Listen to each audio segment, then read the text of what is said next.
Pretty impressive for someone with just a high school diploma to be thinking about voluntary retirement. Sarah, the president's daughter, who talked to me with a smiling face. I smiled back at her just as broadly. I am #1 in sales, so I think the company will lose $30 million, but I will leave the company because I am fired. Sarah didn't seem to understand what I meant. I was already prepared. Tom, I just heard. Is it true you're resigning? As soon as I answered the phone, our president, George, sounded panicked. Yes, my name was on the list of those opting for voluntary retirement. That's ridiculous. It's impossible for your name to be on that list. It must be some mistake. I knew it wasn't a mistake. I think Sarah knows very well. Maybe you should ask her. Sarah, anyway, I'll call you back. After hanging up with the president, I started unpacking the boxes that had been delivered to my apartment. I wondered what the president would do now, and part of me was actually looking forward to it. My name is Tom. I turned 41 last month. During my student years, I couldn't bring myself to go to school and spent my days working part-time jobs to make money. After all, I finished school with a high school diploma. But living a carefree life made me realize I couldn't go on like this forever, so I decided to get some qualifications for the future. I went to a vocational school where I successfully obtained certifications as a hazardous material handler and electrician, and eventually got a job at an industrial equipment manufacturer. After a few years of working in measurement and inspection, my achievements were recognized, and I moved into sales. Sales suited me as I had no trouble talking to people and knew our products well enough to answer questions accurately. Then, 10 years ago from now, at an event hosted by the industrial equipment manufacturer, I met George, the president of Johnson Trading. From the beginning, I felt a good rapport with George. At first, our interactions were just business, but gradually we started socializing more and going out for drinks. George, I have a nice gift for you. How about a drink today? That sounds great. Actually, I found a great place too. It's undeniable that there was an ulterior motive connected to work. But even putting that aside, I enjoyed going out for drinks with George. Tom, you really are a pleasant man. A man like you is rare these days. I'm honored to hear that from you, George. At the bar where we had drunk many times before, I poured whiskey into a glass. The glass filled with whiskey clinked with ice, shining amber. Tom, today, I have a scouting offer for you. You excel in sales, and I think you can shine even more at my company. Johnson Trading is a company for businesses where sales directly affect revenue. The equipment they handle ranges from facilities for automobile manufacturers to devices for semiconductor makers and microscopes for maintaining quality. Our sales depend on performance. The more results you deliver, the more it reflects in your salary. So I think it's perfect for you. How about it? Want to take on a new challenge in life? I was excited by George's proposal. Of course, I was satisfied with my current company, but I was also 31. If I was going to switch jobs, now was the chance. And the prospect of salary changes based on sales results was attractive. After a night of thought, I contacted George and transferred to Johnson Trading. At Johnson Trading, I continued to achieve one success after another. My experience working at the industrial equipment manufacturer made explaining inspection devices a breeze. Getting along well with corporate representatives, I was able to proactively suggest necessary items, and eventually, I gained their trust. If you ask Tom, there's nothing he can't find. Thankfully, I was regarded so at various companies, and I was soon handling contracts worth millions annually. Before I knew it, I had achieved the top sales performance. Then one day, Sarah, the president, George's daughter, joined the company. Tom, I'd like you to meet my daughter. Hi, I'm Sarah. Nice to meet you. Sarah had just graduated from a university in this city. She was brimming with youth and had a dazzling smile. Nice to meet you, too. I'm Tom. I look forward to working with you. Tom here is our top sales representative. You should try to learn from him, Sarah. Wow, that's amazing. I'll do my best. It was clear how much George doted on her, his only daughter. Seeing him so affectionate made me feel warm inside. Sarah was assigned to the HR department. However, as time passed, I began to hear not so great things about her. The senior employee she worked with said she's not useful. She only responds when spoken to and cares only about her nails and smartphone. At first, everyone just laughed it off as unavoidable. But then one day, one of the senior employees suddenly decided to resign. She was competent and always ready to answer any questions about the company. I suspect that an incident I accidentally witnessed one night might have been the cause. When I was passing by the president's office, I saw that he and Sarah were the only ones inside. Hey, Daddy, listen. That lady boss in my department is being so mean to me. She doesn't answer my questions and deliberately gives me nasty tasks. Is that so? You're having a tough time, Sarah. That's admirable. Yes, I'm doing my job properly, but I think I'll get sick from the stress soon. I thought to myself, oh come on, what are you saying? But I didn't dwell on it too much, as George is a sensible man and wouldn't take Sarah's words at face value. It was less than a month later when it happened. Rumors had it that a transfer was considered, but the senior employee couldn't accept it and ultimately chose to resign. On her last day, I happened to meet her. Tom, thank you so much for helping me all these years. Are you really leaving? That's sad. With tears in her eyes, she thanked me and said quietly, Be careful with Sarah. She's not as foolish as she seems. With those words, she left. I could never forget what she said. As the years went by, one by one, the senior members of the HR department left. In their place came newcomers the same age or younger than Sarah, and soon Sarah, who had only been there a few years, was treated like a senior. Consequently, it was inevitable that Sarah was appointed as the head of HR.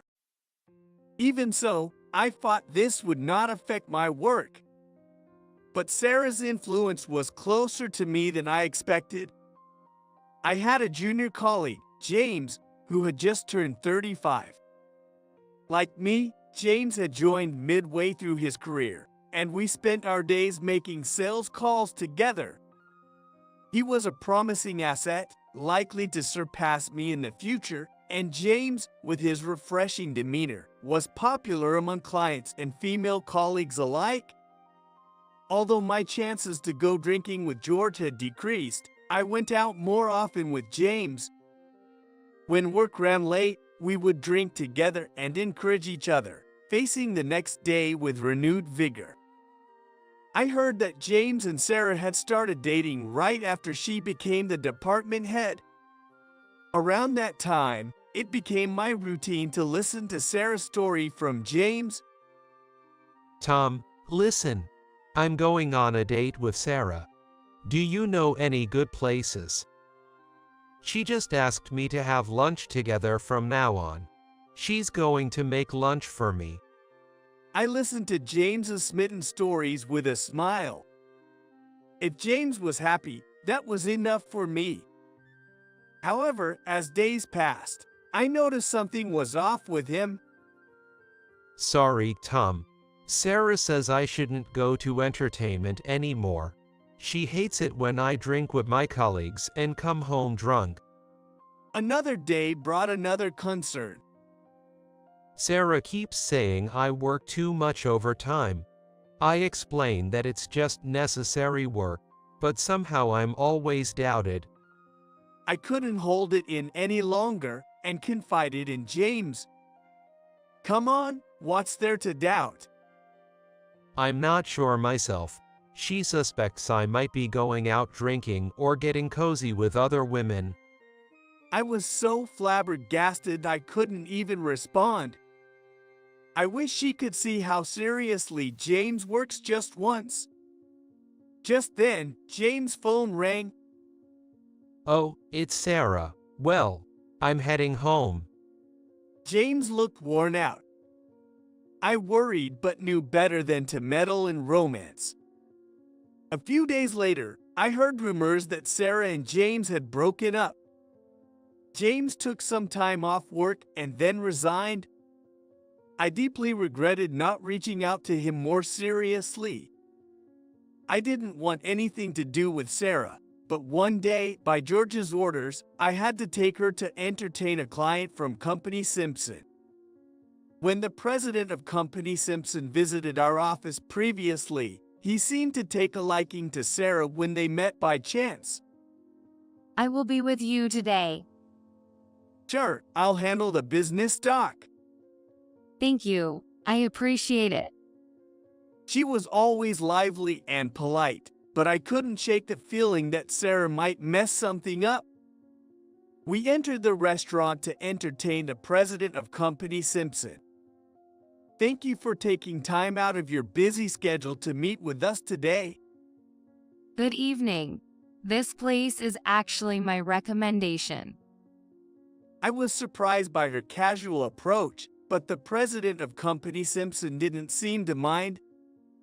I decided to just observe and not interfere. Let me pour you some wine. Sarah filled the president's glass and we toasted. The meal was served and the conversation gradually livened up. The president seemed pleased every time Sarah praised him excessively. Maybe Sarah was cut out for sales after all, I thought, as I started my usual sales pitch. Tom, where did you go to school? I've been waiting for this, I think with a sly grin. I actually graduated from high school during my studies. Being asked about my educational background was my cue, and I had a staple story ready that usually piqued interest. Initially, people might feel uneasy, but once we got to the actual business talk, their anxiety seemed to dissolve, and they were often impressed by how hard I'd worked from just a high school education. However, this time, Sarah interfered. Wow, you graduated high school. There are still people like that around today? Well, after that, I went to a vocational school for my certifications. What about you, President? Where did you graduate from? Sarah directed the conversation to the president of Company Simpson, who seemed pleased.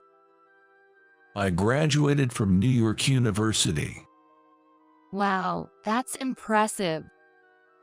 The conversation then continued between just Sarah and the president. I tried to steer it back to business, but any interruption from me was sure to be frowned upon. After the meal, we saw the president off. Sarah, can I talk to you for a moment? Because of you dominating the conversation today, I couldn't get to any of my business points. Think a little, will you? When it came to work, I couldn't compromise. Sarah looked dissatisfied with my remarks. The conversation with him was going great, wasn't it? Tom, are you really the top salesman? And I just remembered, I can't believe you're just a high school grad. Sarah laughed at me in a way that felt mocking. I felt anger rising, but I reminded myself that she was much younger than me. I had to act like the adult in the situation, so I tried to calm down. I'm not ashamed of being a high school graduate, and I actually contribute to the company. Today's meeting was not just about hospitality, but also about connecting it to business. Didn't I say I would handle the business doc? Sarah played with her hair the entire time I was speaking. Got it. Are we done? The old man's lecture is boring, you know? I was speechless with astonishment. Sarah quickly left and went home. 2 years later, while I was on a business trip to Thailand, the company announced voluntary retirement. Sarah contacted me to say I was a prime candidate for retirement. Without waiting to return to the US, I applied immediately, and my application was accepted. I was to retire in a week. The president, George, was also abroad on business, so it seemed Sarah handled my retirement paperwork. When I returned from the trip, Sarah came to me with a complete set of retirement paperwork. Pretty impressive for someone with just a high school diploma to be thinking about voluntary retirement. Sarah said to me with a grin. I responded with a broad smile. I am #1 in sales, so I think the company will lose $30 million, but I will leave the company because I am fired. Sarah seemed not to understand what I meant. My preparations were already in place. I retired and went straight to Thailand. In fact, over the past 2 years, I had been to Thailand several times for work and coincidentally met my former junior, James, at an expat apartment. James, tanned and healthy, had regained his bright smile. We had dinner at a Thai street food stall, and I had the chance to hear his story. After that, I really couldn't feel like going back to work. Did you hear? I broke up with Sarah. Yeah, but I didn't expect you to quit your job. Sorry I didn't say goodbye. I haven't had much experience with women. I got so lost. Even when I did exactly what Sarah said, I only got complaints. While talking, James seemed to get more dejected, so I hurriedly spoke to him. Don't worry about it. The important thing is that you're doing well now. You look completely different from back then. James brightened up with a smile. Thank you. A senior from my college picked me up, and now we're working together here. Seeing James smile almost made me cry. We ate dinner, drank, and celebrated our reunion. That night, when I reached the airport, James picked me up and drove me to the apartment where I would start my new life. As I was about to enter the apartment, I received a call from George, the president back in US. Good evening. It's been a while. Tom, I just heard. Did you really resign? Is that true? As soon as I answered the phone, George sounded panicked. Yes, my name was on the list of those opting for voluntary retirement. That's ridiculous. It's impossible for your name to be on that list. It must be some mistake. I knew it wasn't a mistake. Sarah knows very well about it. Maybe you should ask her. Sarah, anyway, I'll call you back. After hanging up with George, I unpacked the luggage that had been delivered to my apartment. I wondered what he would do next, and a part of me was actually looking forward to it. The next day, George called me again. Hello, Tom. I spoke to Sarah, but she said she didn't understand well. It was indeed just your voluntary retirement. I saw the paperwork myself, and there was no mistake. Indeed, there was no mistake about the voluntary retirement. And as expected, Sarah probably didn't say much. Tom, was there anything unsatisfactory? If there's anything I can solve, please tell me. George's words stirred something within me, but I knew it was too late to change anything. I had made up my mind. I did have complaints. When you recruited me to your company, you said that hard work would be rewarded, right? That the results would reflect in compensation? Yes, of course, that hasn't changed. But it has changed. No matter how many contracts I secured, the profits were just used up as company expenses, and my sales figures were almost non-existent. My sales performance has been reported as poor these past few years, hasn't it? This was the truth. I had thought your performance was dropping. I assumed you were just going through a rough patch. But expenses, you say? You might not be aware, George. In fact, Sarah spent most of the company's expenses. I revealed, which clearly confused him. I found it odd too and started investigating. This is just my guess, but you remember the hospitality we did for President of Company Simpson? Around that time, Sarah's own entertainment expenses started to increase. Oh, yes, but that was for work, wasn't it? I understand that taking clients out to meals is part of the job. However, for someone not in sales, her frequency of outings was too high. George fell silent. I understand if you can't believe what I'm saying, but please, check it yourself. With that, I ended the call and the day was over. As I collapsed into bed, my heart was racing. What will Sarah do now? I rolled over and looked up at the brand new ceiling. It's really too late now. I took a deep breath and resumed in packing. 3 days later, George contacted me again. This time, it wasn't over the phone, but online, so I opened my laptop and waited. Good evening, Tom. Thanks for today. About our previous conversation, actually, I've called Sarah here. She says she has something she wants to discuss. Could you listen to her? Even though it was just on screen, it was the first time I had seen him in a long while, and he seemed tired. And I was curious about what Sarah wanted to talk about. Yes, that's fine. Sarah appeared on the screen. Hi, good evening. Good evening. For some reason, Sarah fell silent, but I waited patiently for her to speak. Suddenly, Sarah started shouting. Tom, you spread lies to my dad last time, saying I was entertaining too much and wasting expenses. Why would you say such awful things? I can't believe this. Sarah began talking all at once and eventually broke down crying over her desk. I quietly turned down the volume on my computer as she spoke. But I hadn't expected her to suddenly start accusing me. Sarah, I'm sorry you're hurt. Tom, after our last conversation, I also asked Sarah, and then she said what you just heard. I was dumbfounded. George seemed completely convinced by Sarah, though I wished he'd separate personal feelings from business matters. Sarah, do you remember how many times you went abroad in this year before I left?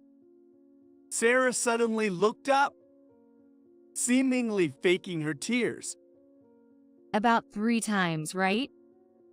As far as I can remember, you've been there 10 times. Sarah looked at me suspiciously. Why do you know so much? Were you targeting me or something? Though I was frustrated, I kept my cool.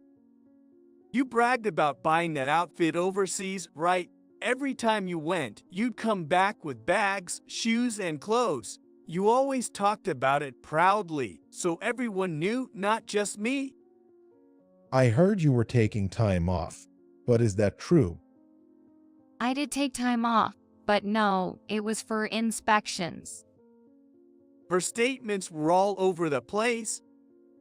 If it was a business inspection, did you produce any plans or reports afterward? It wasn't just a fun trip, right? I haven't heard anything from the sales department.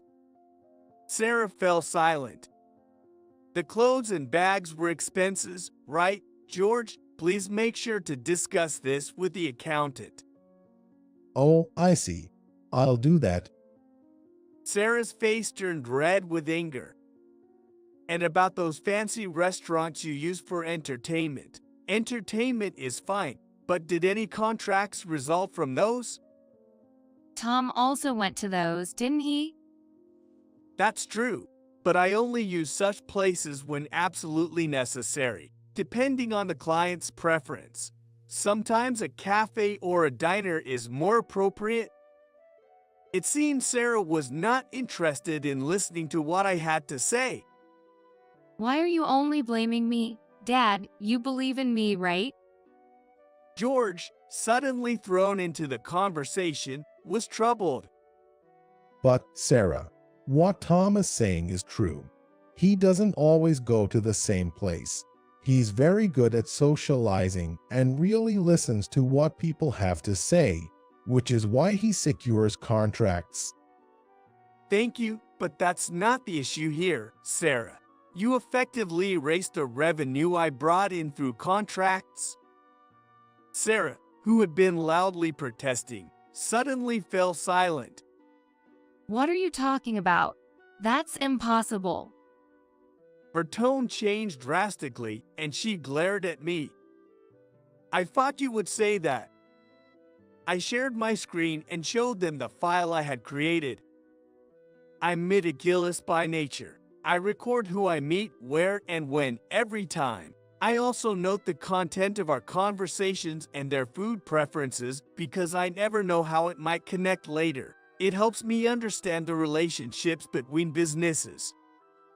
This document, a result of continuous effort from my previous job, could very well be called my asset. It helped me gain trust and build rapport with my clients. I've recorded every contract in detail, including what the next steps were. Based on my feel from my time in sales, falling below last year's figures was impossible. Tom, can you send me that? Yes, I have prepared the last year's data. I'll paste it in the chat. I attached the PDF to the chat and sent it. The document contained only the contract details, dates, and amounts, leaving out the finer personal details. Once again, I urge you to look into this thoroughly. If there's anything else, please contact me. I ended the call. Sarah didn't speak another word. I suspect they might contact me again, but until then, I'll do what I can. A week later, George wanted to talk again. I had told James about the whole situation, and he said, please let me join. So, he secretly sat in on the call. The call, like last time, was conducted online. George and Sarah were already on the screen. Good evening, Tom. Sorry to bother you every time, but thank you for today. First off, after reviewing the documents you sent, what you said was correct. I was relieved to hear George acknowledge this directly. I'm truly sorry. Look, Sarah, you apologize properly too. I'm sorry, but hospitality is an important job, right? And it has nothing to do with Tom quitting. Tom wanted to quit, right? What kind of apology was that? She clearly didn't think she was at fault. Yes, that's true. Look, I was even on the list of voluntary retirees. George looked at me, shocked. Had he not known about this discussion either? George, I'll also attach this in the chat. Well, I would have retired anyway. He scrutinized the screen like he was devouring the information. It seemed he had reached his limit. You foolish girl. You've been doing this all along. No, Dad said it. The company started recruiting for voluntary retirements because things were getting tough. And taking a high school grad to entertainments would have made our clients doubt our credibility. Have you never listened to Tom's story? Do you know how hard he worked to get here? And how many years he has been working and achieving results after graduating? A heated argument between father and daughter began in the background. James couldn't help but burst into laughter at the scene.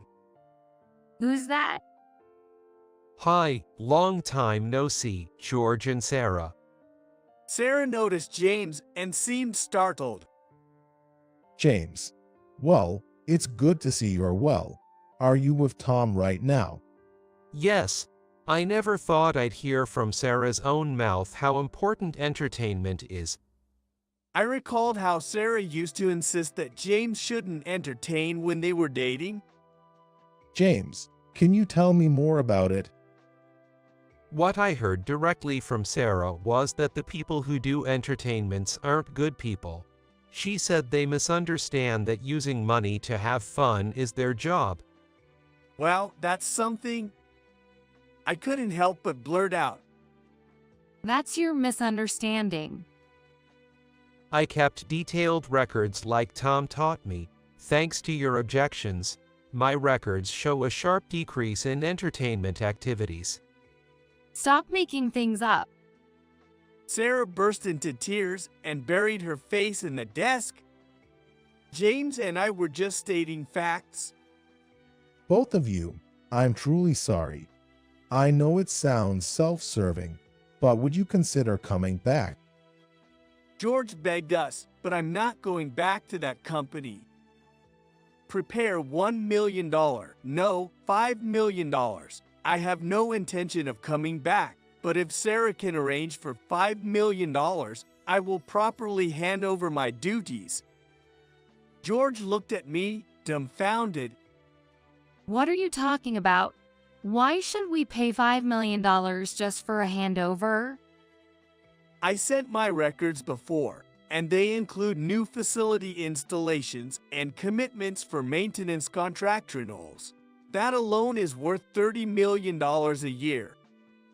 George and Sarah seemed taken aback.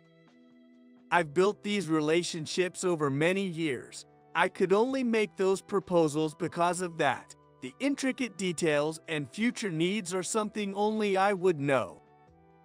I looked at Sarah. The expensive trips abroad you took, the luxurious meals at fancy restaurants that didn't lead to contracts, all of my $30 million was nearly wiped out by Sarah's personal expenses. The only reason we haven't lost money so far is because of my sales. George, isn't the company operating at a loss now? He remained silent and bowed his head. If expenses exceed income, of course, it turns into a loss. If it's an investment that leads to future returns, it's valuable.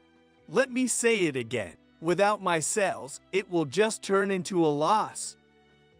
Jesus, you think it's my fault? Sarah, pale-faced, looked at James and me. This foolish girl. George muttered, still looking down. Dad, I'm sorry, but we can manage without paying, right? That's impossible. In fact, today the client said they wouldn't sign unless it was with Tom. That's not all. Our new contact person has been reprimanded for not being able to communicate effectively. That's why we really needed Tom back. Sarah, can you handle this? Sarah turned pale under George's scolding. I'm sorry, but I will not return to Johnson Trading. I am currently working in Thailand with James. If this needs to be handled formally as a business matter, I am available at any time. Please think it over. Understood. I'll consider it. Our call ended. Wow, that was quite a drama. James sighed after the call. We really did work hard back then, didn't we? It's easy to miss what's happening right under your nose. We laughed heartily from the depths of our bellies and spent the night drinking. The $5 million deal I proposed was later formally agreed upon. Considering the $30 million loss, paying it would be no loss at all. George made that decision. That amount was promptly paid to a consulting firm in Thailand, turning into my earnings. Although I had just arrived in Thailand, I would be returning to the US to train the employees of Johnson Rating rigorously. Of course, I intended to ensure that their investment was more than worthwhile. Sarah is no longer at the company. I've indulged her too much because she was my only daughter. Disowned in a manner of speaking by George, Sarah was forced to live a modest life through part-time jobs. The luxury car and designer goods she had bought were sold off to cover part of the $5 million. I heard she started living alone, but probably struggled as she had never done laundry or housework before. She targeted a wealthy marriage, immersing herself in matchmaking parties. Perhaps because she was flattered for the first time in a while, she felt like a queen until she fell for a bad man. She contributed her money to him, and after a while he abandoned her. A year later, I finished the handover tasks at Johnson Rating and returned to Thailand. James picked me up at the airport and we headed to my apartment. Great job. So, the handover went smoothly. Yo, I did what I could. George showed me the performance figures and it looks like they'll manage somehow. Well, just eliminating Sarah's wasteful spending was a big benefit for the company. James laughed out loud. I also pitched to clients in Thailand with factories and branches here. That's great. I was wondering why inquiries had increased. Oh, they were already coming in. Looks like some good connections will be made. I sighed with relief and settled back into my seat. The car sped along under the blazing sun. The lively pop music James played suited Thailand perfectly. I laughed from the bottom of my heart. The future looks as bright as the shining sun.